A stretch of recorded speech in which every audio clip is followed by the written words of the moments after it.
Assalamualaikum warahmatullahi wabarakatuh. Perkenalkan, nama saya Iva Karima.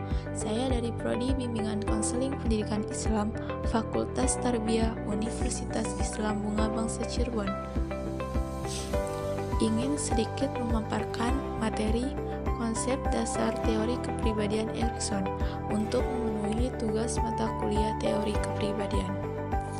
Oke, sebelum masuk ke materi, kalian tahu nggak sih siapa Erikson? Kalau belum tahu, yuk simak videonya. Erikson adalah ahli psikolog asal Jerman yang mempunyai nama lengkap Erik Homburger Erikson. Beliau lahir pada tanggal 15 Juni 1902 di Frankfurt, Jerman. Orang tua beliau berpisah sebelum beliau lahir. Kemudian ibunya yang bernama Carla ini menikah kembali dengan Dr. Theodore Homburger.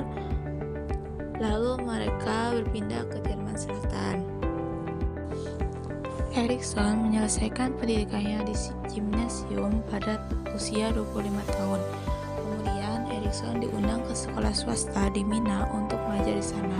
Di sekolah Wina adalah tempat untuk mendidik anak-anak. Akhirnya Erikson menjadi tertarik pada pendidikan anak. Pada tahun 1927 sampai dengan 1933, Erikson mulai bergabung dengan lembaga pendidikan psikoanalisis Sigmund Freud. Masuk ke lembaga pendidikan tersebut karena Erikson ingin mempelajari tentang bagaimana mengajar anak. Kemudian beliau berkenalan dengan seorang psikoanalisa Freud yang dikenalkan oleh Anna Freud. Pada tahun 1929, Erikson menikah dengan gadis Kanada, yaitu Joan Sisson. Karena Erikson sangat tertarik dengan pendidikan anak, Erikson melanjutkan pendidikannya di studi non-formal hingga beliau menjadi seorang profesor. Akhirnya, sejak tahun 1939, beliau mengajar tetap di California. Kemudian beliau mendirikan sebuah klinik analisis anak, lalu terus menekuni dunia pendidikan, dan juga menulis buku-buku. Dengan pengalamannya, Erikson mulai menentukan identitas yang barunya. Kemudian pada tahun 1994, beliau meninggal dunia. Begitulah biografi singkat mengenai Erikson. Selanjutnya yaitu konsep inti kepribadian.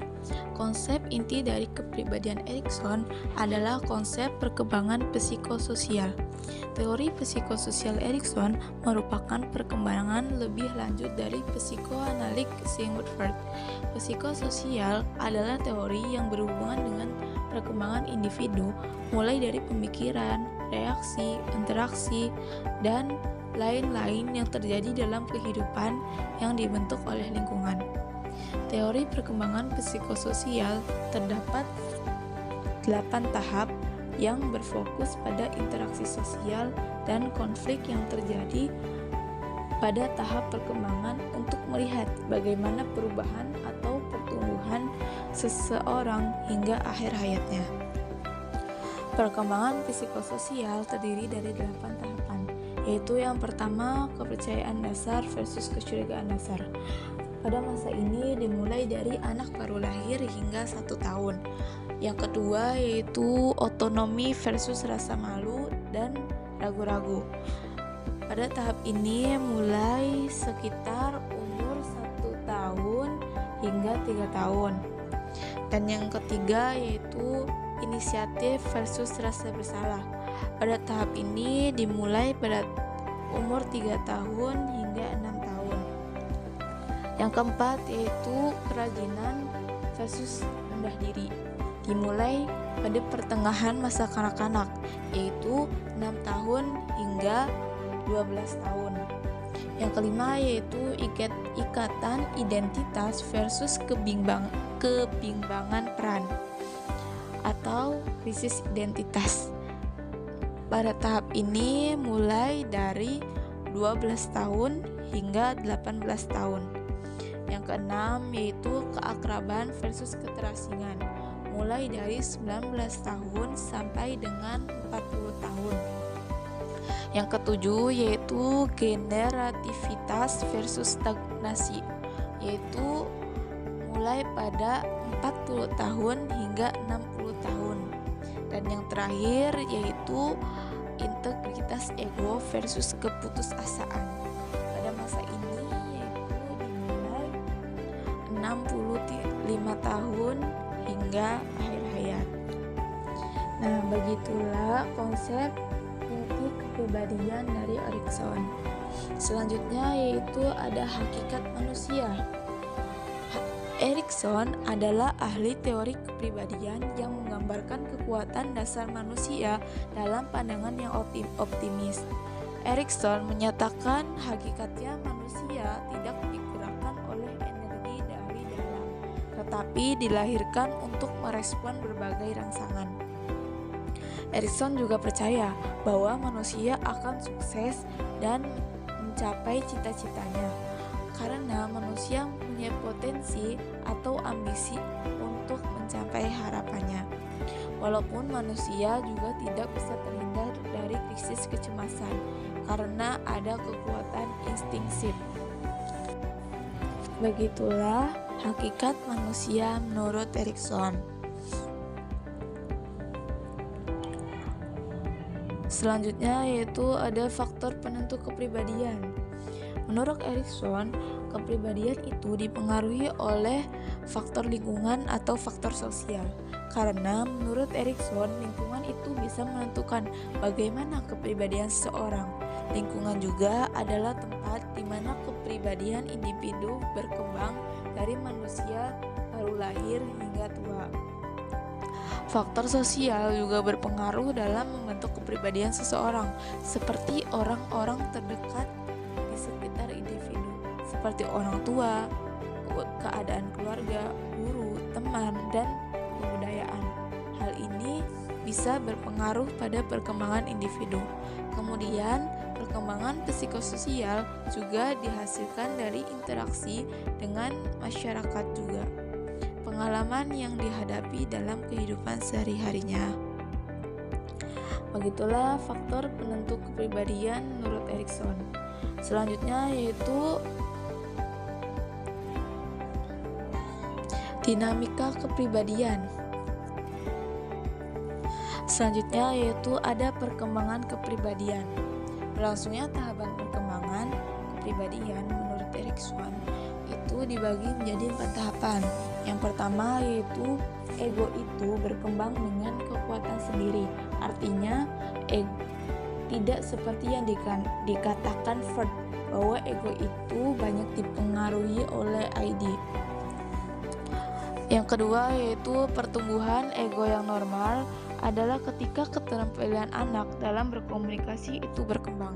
Dilihat dari cara berkomunikasinya, individu akan bisa dinilai tingkah lakunya dengan melihat bagaimana reaksi orang lain. Yang ketiga yaitu perkembangan bahasa, juga dapat menambah keterampilan individu untuk mendiferensiasikan suatu objek dalam lingkungan. Dengan bahasa individu mampu berkomunikasi dengan orang lain dan juga dapat membedakan objek yang baik dan tidak baik. Yang terakhir yaitu kepribadian individu akan selalu berkembang dengan proses hubungan dirinya dengan dunia luar. Begitulah perkembangan kepribadian menurut Erikson. Nah, yang terakhir yaitu ada implementasi teori Erikson dengan bimbingan dan konseling. Implementasi teori Erikson dengan bimbingan konseling adalah konseling ego. Ego konseling ini adalah konseling yang dikembangkan oleh Erikson. Kemudian, konseling ego ini lebih berpusat pada aspek konseli dengan melihat dari berfungsinya atau tidaknya ego. Menurut C.H. Peterson, tujuan konseling menurut teori Erikson yaitu untuk membantu memfungsikan ego konseli yang sebelumnya tidak berfungsi penuh.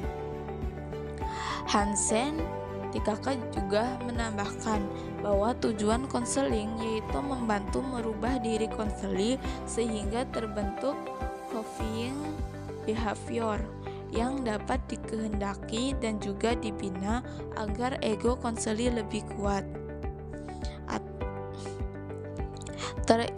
Terintegrasinya ego seseorang dapat dilihat dari bagaimana tugas perkembangan yang dilaluinya itu sukses atau tidak, dan berjalan atau tidaknya fungsi ego itu tergantung dari individu sendiri.